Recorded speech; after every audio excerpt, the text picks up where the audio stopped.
Hello everybody, this is Fernando for the latest Urban Legends video. Alright, let's go ahead and we'll do another entry here based on your past suggestions. This one suggested over a year ago, and it has to do with a mystery of sorts.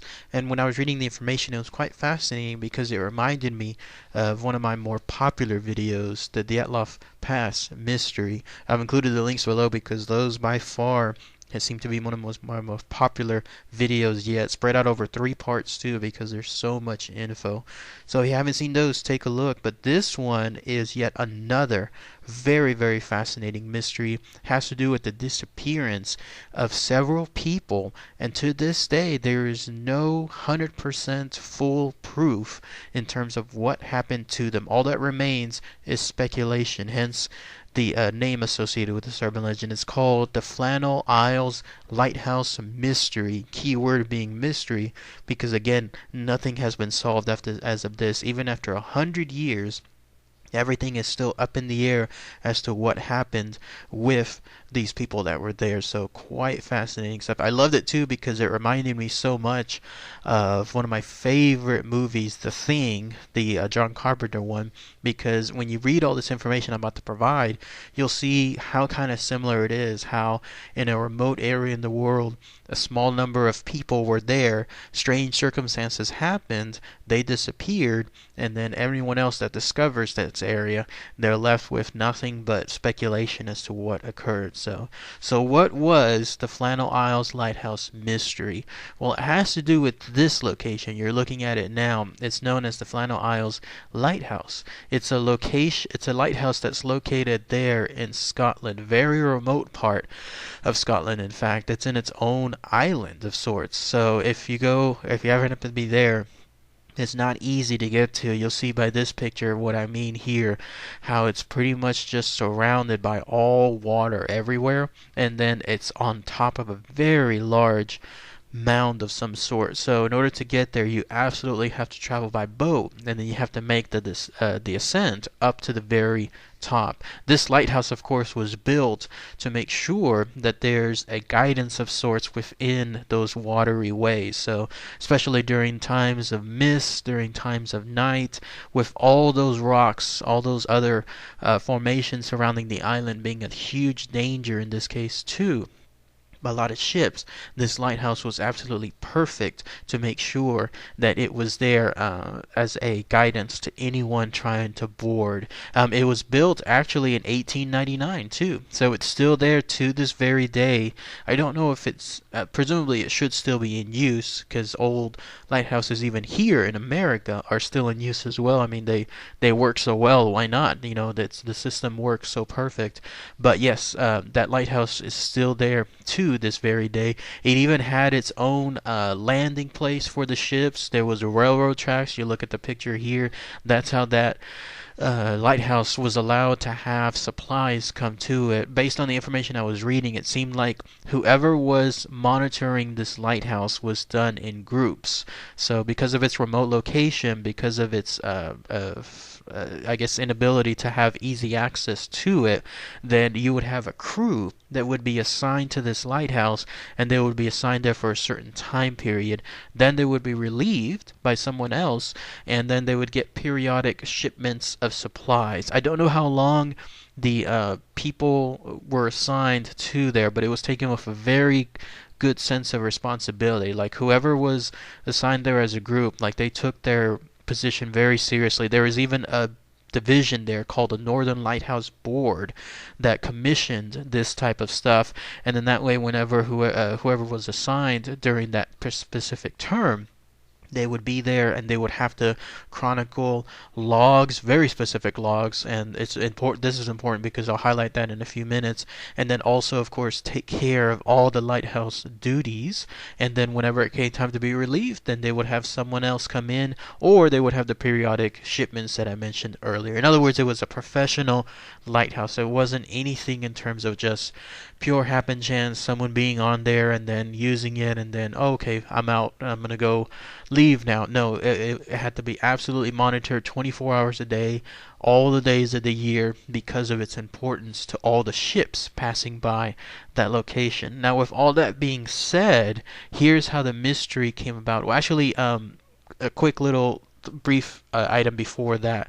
This area, though, the Flannel Islands, they have been known to be having some kind of, I don't know, like superstitious, some kind of mysterious aura surrounding them. And the reason for this was because there was a area there where anyone who came by it, there was a group called the Hebrideans. I think that's how they were referred to.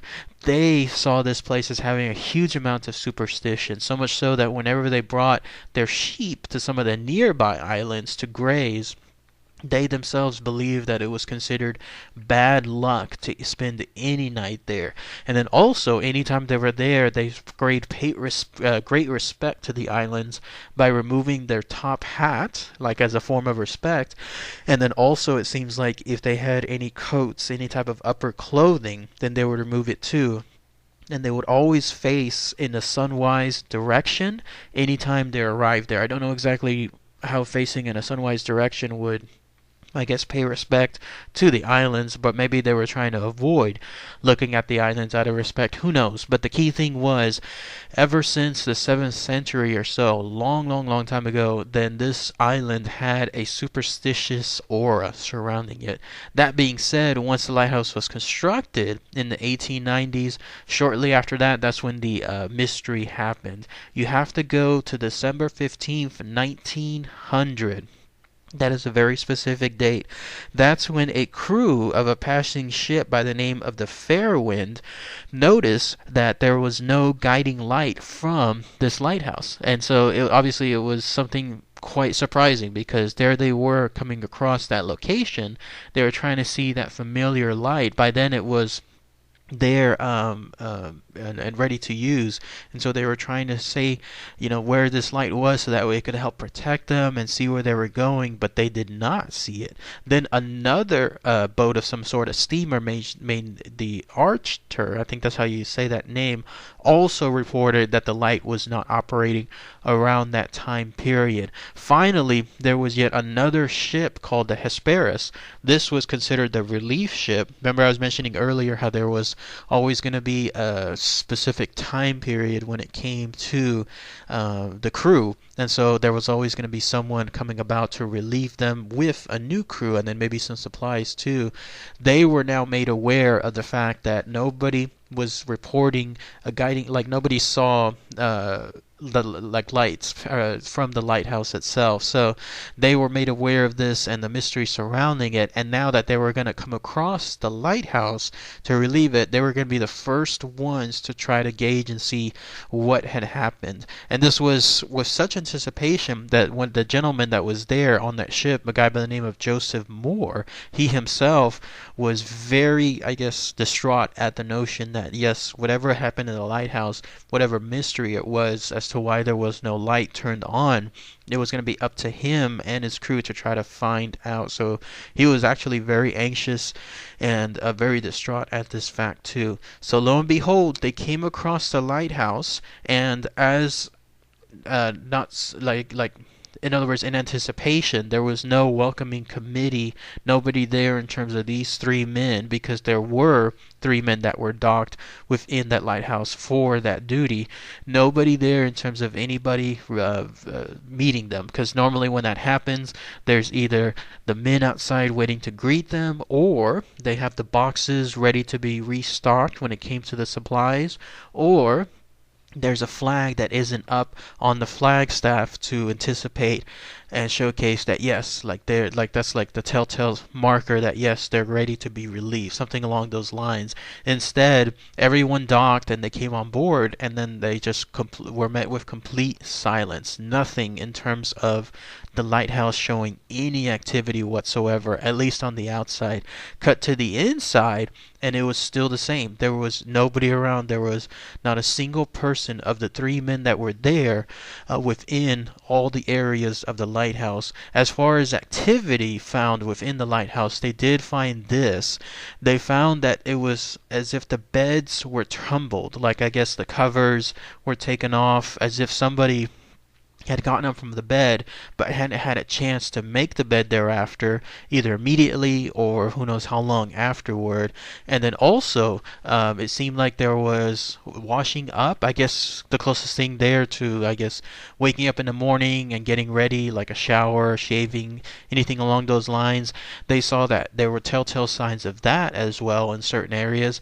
There was also ashes found within an area, I guess, like a fireplace, the closest thing they have there in terms of ashes being found. So that also told that something was there in terms of someone putting on the fire and then letting it lapse on its own rather than feeding it. So in other words, the fire died out on its own. It wasn't as if, because normally when you're putting out in this case, a fireplace, you have to carefully take care of it. No, in this case, it seemed like it just went out on its own, which also denotes that there was nobody there to take care of it afterward. There was also apparently a chair that was found overturned in the kitchen, although it seems like this was something that a lot of journalists made up thereafter, because it seems like there was only one instance or several instances after the fact that this was reported. And then all the clocks, all the mechanical clocks that were there, it seemed like they were all stopped too, so there was no caretaking with regards to the clocks there. So basically all this evidence suggests that it seemed like there was a regular morning of these men getting up, doing something, like going through the usual routines, but somewhere along the lines, nothing in terms of anyone else taking care of things that normally would have been taken care of. Again, like the bed and the fireplace as well, and then the clocks too.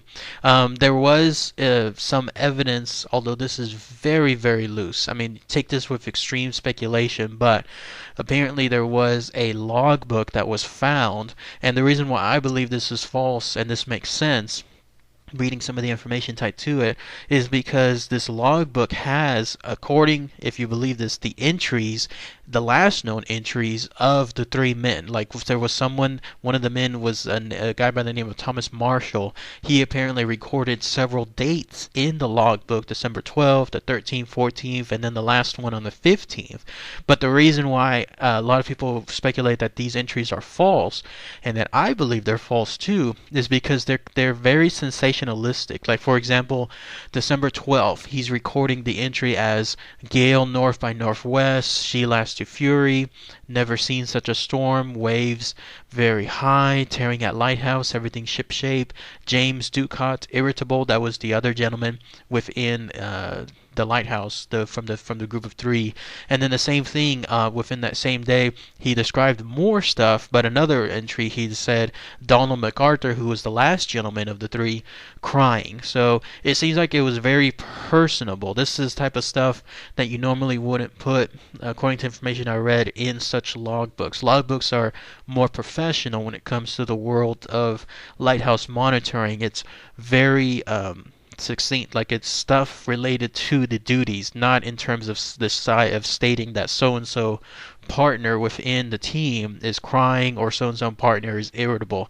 You just don't put that stuff. And so a lot of people speculate, and I agree with this, that this was all made up by journalists or magazine sellers, people that were trying to take this mystery and then sell magazines with it. And so take all that information with a huge grain of salt. But nothing else really had been found that's associated on the inside of the lighthouse with what occurred. Interestingly, outside the lighthouse, there's an area, the landing area towards the west of the lighthouse, that had extraordinary damage found to it. Apparently some of the iron railings there associated with the landing place were bent, like completely out of shape.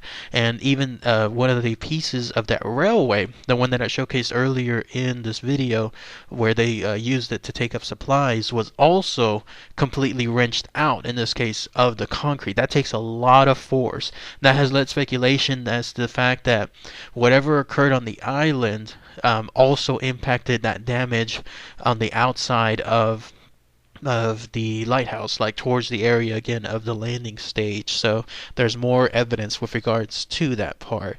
As far as what truly occurred though to the lighthouse on that fateful day, because it seems like the main day that everything culminated with this mystery was December 15th. That's when the mystery ended essentially, and then by that point there was the other ship coming by. There's no answer really whatsoever. There's nothing in terms of official proof of what occurred, just pure several theories as to what had happened. There's the idea that there was a very strong storm, something so strong that maybe it caught two of the men off guard, maybe some that were monitoring the outside of the lighthouse. They were in a dire situation, and so the third man had to go out and save them or try to save them, but unfortunately it was too little too late. Whatever this storm was, it took care of all of them in terms of wiping them away from the island and into the sea, and essentially getting lost at sea and drowning. There's that theory. I do tend to believe something along those lines. It's just that I don't know if there was an official, I guess, logbook of sorts kept on the weather patterns during those days, but if it was, that would be interesting to see if there was any proof with regards to that. There's the other theory that maybe they were like cabin fever, like there was something along the lines where one person basically snapped because of the conditions. There they are in an isolated location, they're by themselves working together almost 24 hours a day, not the full day, but in the sense that they're always together. And sometimes there's those tales of people just going crazy at that notion. People start picking on each other. The slightest thing suddenly becomes the biggest thing, and when that happens, then they're at each other's throats. And so there's the theory that maybe one of them killed the other two and then ended up killing themselves out of remorse. That's a little bit more far-fetched, if but for the fact that these men have all been considered to be very professional. They were not any ones that, let's say, were just random people picked to monitor this lighthouse. No, they were vetted. They were considered very professional with their careers. They wouldn't be seen as the kind that would just snap along those lines. There's another interesting theory that I do somewhat favor. There's the idea that maybe there were some foreign enemies or foreign spies that came across this area and then decided to take out these men. I believe that this has more credence than, let's say, the idea of cabin fever, because it makes somewhat more sense. This is a remote location. You saw the pictures that showcase how tall, I guess, the mound is and how inaccessible it is for these men to get out in a hurry. So let's say they were invaded by just some foreign group of some sort, anybody. It didn't have to be just another land, just someone raiding them or someone, whatever, like stealing their supplies or anything along those lines. It would be very hard for the men to get away or defend themselves at the same time, and anybody could abduct them, anybody could cause damage to them, and the world would never know, because if they were successful in what they were doing and they took care of the men, then who would know afterwards? So I think there's more credence to it. And there's the more sensationalistic stuff. There's the idea that maybe there was a ghost ship, like an actual ship filled with ghosts, and then it boarded that area and then helped, I guess, take over, and then of course took care of the men too. Or that even there was on the cryptid side like a sea serpent or some kind of sea monster of some sort that came across their lighthouse and then it also took care of the men. That's of course much more sensationalistic, far more out there. I wouldn't necessarily believe that, rather than more the real world type stuff. But yes, those are at least some of the theories, some of the rumors as to what had happened to these men with regards to that mystery. But that's it. That's pretty much all the information available with the Flannan Isles Lighthouse Mystery. Quite a good read, quite a good set of information. Doesn't this remind you of that movie The Thing? I mentioned that at the beginning of the video, how you have a remote location, it's out there somewhere with a small group of men, they go missing, and then anyone that comes across this area would have no idea what occurred other than seeing evidence of some kind of mishap, something involving the areas there, like the living rooms being left in Discord and then nobody being able to take care of it afterward. Pure speculation as to what happened, and that makes it far more interesting to me. So if anyone has any more info about this mystery, anything else they can share, please post those comments below. That'd be quite fascinating to hear. I'm wondering if there's ever been any movies, anything as far as, let's say, a TV or even a real movie with this mystery, because all this information, it just kind of begs the idea that yes, you would have like a great mystery created, something along the lines of the mist or something else, because you could imagine, like, let's say a mist like thing comes across the lighthouse, and with it it brings some kind of creature of some sort on these men, and of course they would be defenseless. That's the type of stuff that would make a good movie. So I wonder if there was anything like that created for this incident. So in any case, thank you so much as always, everybody. Take care.